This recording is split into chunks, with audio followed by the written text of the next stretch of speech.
While I was picking up a box of pennies, I went ahead and asked if they had $100 for the nickels, and they did. They're not a new box. They are customer wrapped. You know, a lot of these may have already been sorted through. You just never know. I'm going to go ahead and go through them. Hopefully we'll get something out of it. I don't know, maybe it won't be as much as usual, but maybe I'll get lucky. In my first roll, I found a 1941. Hopefully that's a good things to come. Does that look a little bit like an S above the Monticello? Too bad it's a 2019.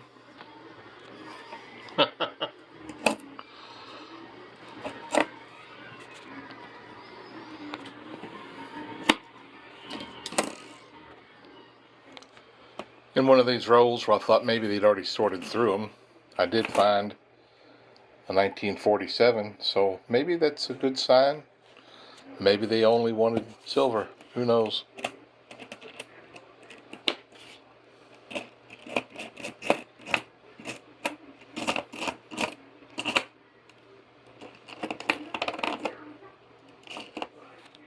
I've gone through quite a few rolls, and I've got 3 from the 40s and 1 from the 50s. I feel like a lot of these that I've gotten today, it's a mixed match of customer rolled coins. I think a lot of them have been searched already, so I don't expect to find a whole lot today. I did want to talk a little bit about if you're ready to start hoarding the nickels. So I'm talking to a lot more people recently that are really getting on board and hoarding all the nickels.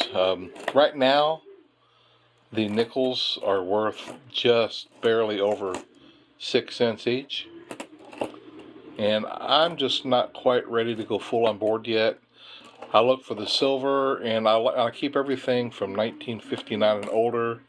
Kind of hoarding and kind of collector, kind of in between. So far, I've got about 13 pounds of those, not counting the silver. I've got a pretty good amount of silver ones. See nothing at all in that roll there.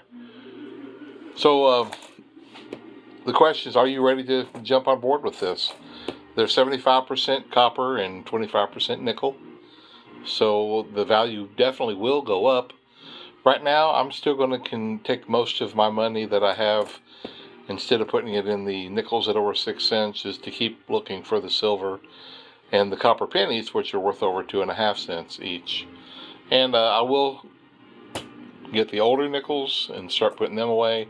Always looking for the silver nickels.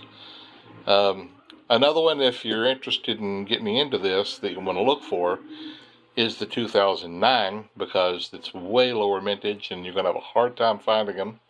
They're out there. One person I just heard from has found 3 in all of his time looking through the nickels. But I tell you, it's going to slow you down because it's one of the newer nickels, and that'll mean you have to read all the dates. So it's something to think about. Last roll back, I found an 84 Canadian. I don't know why, I just enjoy finding the Canadian coins. I guess because I'm in the Midwest here, and I have a bag and several rolls of Canadian coins, besides the copper pennies that I keep. And this year, it was made the same as our coins. It was 75% copper and 25% nickel, so it's worth 6 cents. And in this roll here, I just found a 1952, which I will put away. Philadelphia.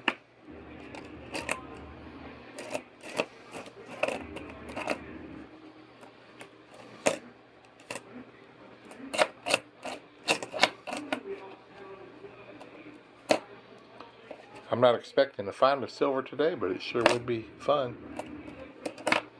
There's a 59. Philadelphia.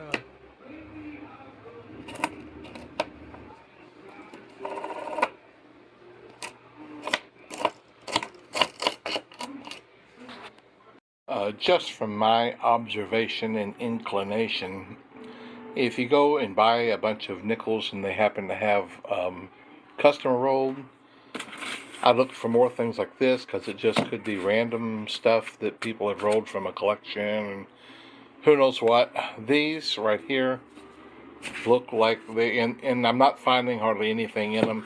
These were at one time, I'm guessing, rolled at, not necessarily Brinks, but professionally rolled, and then they've been opened and gone through. So I'm just not finding much in these. So I don't know. If you happen to see these, you may want to say no. I'll come back another time or something like that. I have found a couple like from the 50s where the person that went through them just didn't want the ones from the 50s, I guess. But that's just my observation, and it may not always be accurate. Just food for thought. I found another Canadian. This is one of the newer ones. I have found a few more of the. Found another 50s and another 40s. So I've got a little stack going there. But I tell you, here in the U.S., I never get used to this in coins. Is that crazy? Oh, that is so wild. That's one good magnet. Oh, there it goes. That is so funny. Let's do a slow-mo, shall we?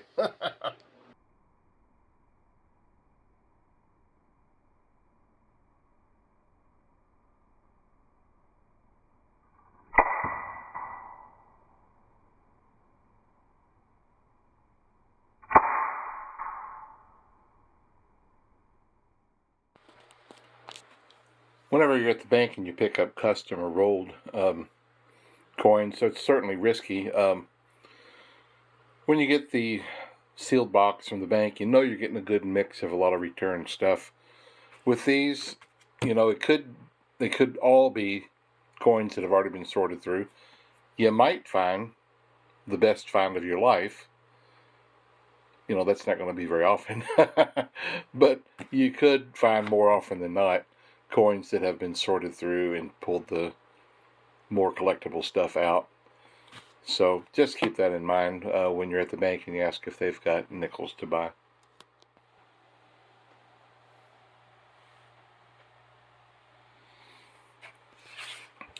Well, I took a chance with this box and it didn't pay off very well. I got a handful of from the 40s, and then not even a handful, a little stack from the 40s and some from the 50s and two Canadians, and that's all I've got to add to my copper nickel collection for this week. I'll get out early next week and pick up some more pennies and nickels. Hopefully I'll get a couple of bank boxes. I may have to go ahead and order a few just to make sure I get some in. And I'm also picking up some more half dollars next week. And I'll get back to my hunt. So, it's up to you guys. Are you ready to get into the nickel hoarding? Are you going to hold off for a while? None of them I found today went into my Jefferson Nickel books, and I just stick them in the rolls, and into the box they go. I eventually go through them, and I pull out usually like all 1950s, and I'll put them in a roll, and then all the different 40s and put them in a roll. And so I got quite a few here I'll need to get rolled up real soon. I'll see you next time, and happy hunting.